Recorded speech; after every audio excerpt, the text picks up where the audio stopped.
So I'll be brief, and I will promise not to use any words that have more than 4 syllables. For those of you who know me, you know that I don't really know many words with more than 4 syllables, so that will be an easy promise to keep. So one of the breaks yesterday, Han de Groot and I were talking briefly as we were kind of debriefing on one of the presentations. And for those of you who know Han, you know that he's generally regarded as the best-dressed market researcher in North America. You may not know that he's also the CEO of Metrics Lab, also a great innovator. But I imagine that you were going through the same kind of emotional roller coaster that we were going through during the day. And that is the highs of, wow, that's really cool, and the lows of, wow, that's really cool, I wonder if it's about to put me out of business. Do we partner with these people? Do we buy these people? Or do we send them our resumes? And that's kind of the emotion that I've been going through for the last couple days. And again, like I said, he was feeling much the same way. So in that spirit, it's only going to take a couple minutes before you realize why Vision Critical is at this conference at all. I remember when I was introduced to the community panel concept. I was at Synovate. It was 2009. Our global CEO, Adrian Shador, was all over the concept. And frankly, I didn't get it. Tell me this, it's a group of people that you're going to engage on an ongoing basis to kind of keep asking questions over and over again. Well, frankly, that violated just about everything I'd ever been taught about market research. And to be very honest, we were going to have to partner with a direct competitor in order to deliver it. I thought the old man had lost his marbles, quite frankly. But what I didn't see was that social technology was creating communities all over the place. And while I thought market research was on the cutting edge, the truth is we were the last industry to really embrace the concept of the community. Today there's probably a few thousand communities in the marketplace that are used expressly for the purpose of generating insight. Okay, but there are, we may call them actually, Bob Yazbek and from Ganges and I were debating earlier today, do we call them communities? Do we call them panels? Do we call them MROCs? Are they blinded? Are they branded or whatever? Truth of the matter is, we are running a few thousand communities for the purpose of extracting insights. At Vision Critical, we support about 500 of them. They range from a couple 100,000 customers to a couple thousand B2B customers or specialists, if you will. Most of them last for years. Some of them are even indefinite. Some of them are very targeted, recruited specifically to solve a given problem. They last for maybe 2 or 3 months. Response rates with these communities run at about 40%. And the response time for most communities is measured in hours rather than in days or weeks. Our clients sponsor most of them, but our partners sponsor some of them, and Vision Critical sponsors some as well. Again, from our vantage point, they're just insight communities. Now, as I said, most large brands, now I'm going to start my actual video here. If I can find the toggle, there it is. So most large brands have at least a few of these communities. There are literally hundreds of thousands of them, if you will, when you go beyond just market insights. The truth is there are tons of these communities in the marketplace. And when we start calling our LinkedIn groups and the people we follow on Twitter as groups or communities, then actually, arguably, there are millions of these communities in the marketplace.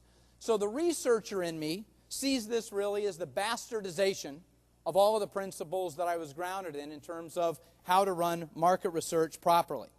But the truth is that virtually anyone that we want to reach for market research, for any purposes, already belongs to dozens of these communities. Communities that are inherent with their own influencers, their own biases, and quite frankly, their own distractions. Communities are the way humans live in the digital era. So I'm not really here to debate the virtues of communities for the purpose of extracting insights.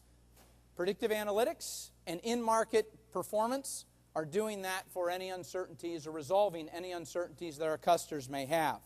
And year-to-date, orders for our communities, again, we don't know necessarily the whole marketplace, but they are up at Vision Critical 80% year on year.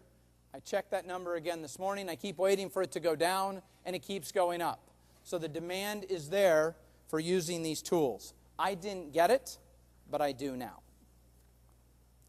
So what I'm really here to talk about, though, is to illustrate how communities are becoming a platform for innovation in this industry and how they will actually fuel the innovations, many of which we've seen here this week. I'm going to talk about 3 shifts in how you may currently view communities. One is how we build them or create them. The second is what we do once we've assembled a community. And the third is what we do with the information once we've actually collected it. But I'm going to use the Vision Critical roadmap and show you kind of where we're heading. But this isn't about Vision Critical. This isn't about one company that is emerging in our space as the result, quite frankly, of technologies and social engagement that are beyond the market research sector. First, I'm going to talk about how we create communities. In the past, we used to build them from either the river or from customer lists. But today, we can actually pull community members from virtually any source.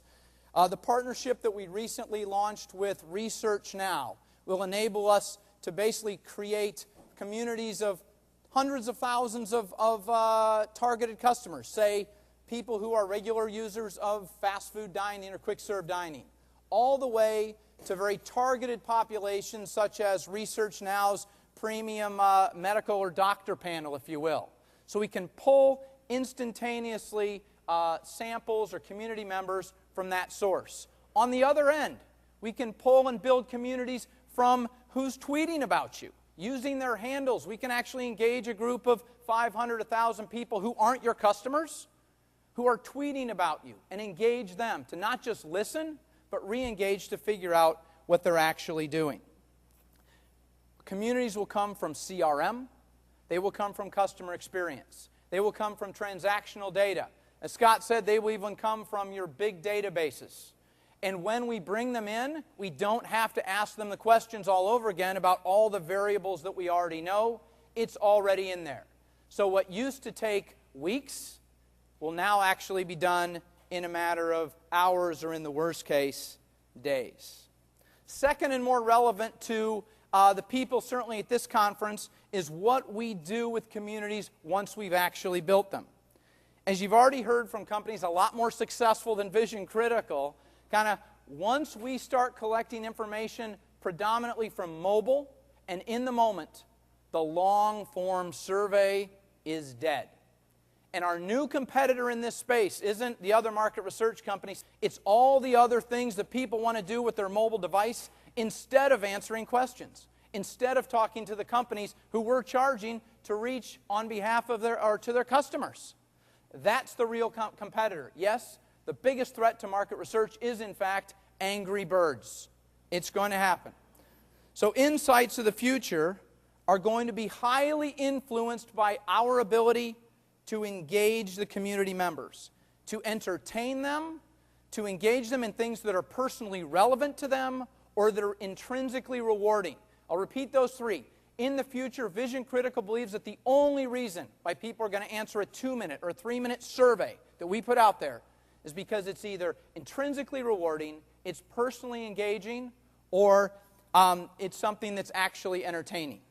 So that's really the challenge. And by the way, it's going to happen in forms of gamification, in terms of augmented reality. There will be bits of traditional survey in there, but it will be a mix of solutions that enable customers to solve a problem going from end to end in more of a value chain, reduce your unexplained variance by 1.5 points. That's really not the way that decisions are going to be made in the ecosystems of the future.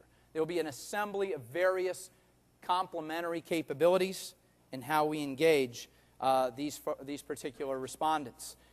Just a couple days ago, the demand is coming not even from us, but actually from our marketplace. Telemundo just launched a community in which they came to us. They came to Symphony Advanced Media, and they said, we're launching a community. We're going to collect passive information about what people are doing on their mobile devices, and we're going to ask them questions at the same time. You guys figure out how to integrate it, but we're moving forward. Again, the client telling us, you're going to integrate these capabilities. We cannot be dependent upon just one or two options. The ecosystems of the future need to be able to be very flexible.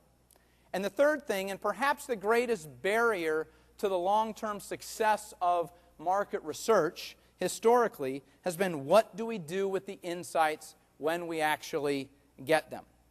Community ecosystems of the future are going to basically force us to export data into a variety of locations. Yes, simply into analytical solutions like SPSS or visualization solutions like Tableau.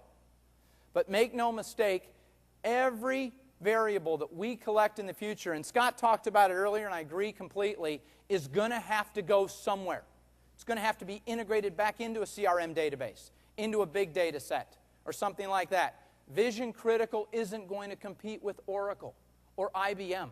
You know, it's just not what we do. Instead, we're going to have to engage community members, collect information, and then export it to a variety of places so that market research variables can be used in the bigger ecosystems that customers are using to make their business decisions. So if you can imagine a database, at some point you're going to have to export the variables you're collecting into it, else you're not going to be sticky, you're not going to be relevant in the big decisions that are being made. So that's kind of how we see insight communities evolving. They used to be their own closed systems. And now, in fact, we're flipping that model. They are turning into basically open systems that are enablers. In fact, they're the nuclei of open systems that leverage a suite of engagement solutions and analytical frameworks. And the users will take less time analyzing which solution to use and spend a lot more time using the engagement solutions we have in order to answer their business needs. We actually are very optimistic about the future of this space, and not the future of the $30 billion market research space, but we see these ecosystems competing with the business intelligence and the big data and the marketing technology software spaces that are much larger than the space that we all play in. So we see this as an exported distribution channel into other spaces that currently we don't collect revenue from.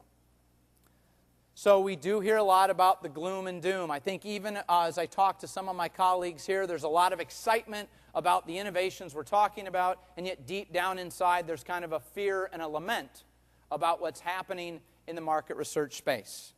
We've seen the performance announcements from our Goliaths, all talking about challenging times ahead and some of their challenges to meet their expectations on financial performance. But we challenge that hypothesis. We actually believe that MR isn't dying, it's just in a dramatic state of flux. You know, back in 2012, Fast Company launched a series that they called Generation Flux. And I've actually got the article out at our desk right in the back. If you want to talk to Brian or Daniel, they'll give you a copy. Constantly reinventing their value propositions and reinventing their business models. So while we sit here today and talk about innovations on the methodological side, the bigger challenge we face is, are we willing to reinvent our business model? How are we going to generate revenue, reach more customers, and make profit from actually the innovations that we're working on? In general, actually, that's where we see the biggest challenge. And I find that perspective absolutely brilliant, because the art and science of better decision making isn't going away. It's what we all signed up for 10, 20, 30, maybe 35 years ago for some of us. But basically, even what's going away are the structures, some of the institutions, and even the nostalgia that got us to a certain point, but won't get us to the next step. Moving forward, we need new paradigms. And for us, basically, Generation Flux isn't about the people in this room climbing over each other in order to divide up a pie that's not going anywhere, that might even be shrinking a little bit. It's about actually us figuring out how we can line up these various solutions that we have, the innovations that are being built, how we can bring them to add value in basically in a value chain rather than as competitors to solve bigger and bigger problems that our clients are facing. And basically, they will feed business intelligence. They will create from smartphones actual intelligent solutions. They will make big data actionable, useful. After 10 bloody years of social media noise. No disrespect to anybody that's in the social media space. But if you pull out your Gardner and Forrester reports from recently, I can tell you that those spaces are a hell of a lot bigger than the space, the $30 billion space that we're playing in. So from our perspective at Vision Critical, it's the innovations here, the ability for us to leverage them, to distribute them, and to line them up to solve bigger and bigger business problems that are the future of this space. And we want to, again, thank Green Book and the Gen 2 advisors for bringing this together. We're excited about what we've seen, and we just hope we can be a small part of this moving forward. Thank you very much.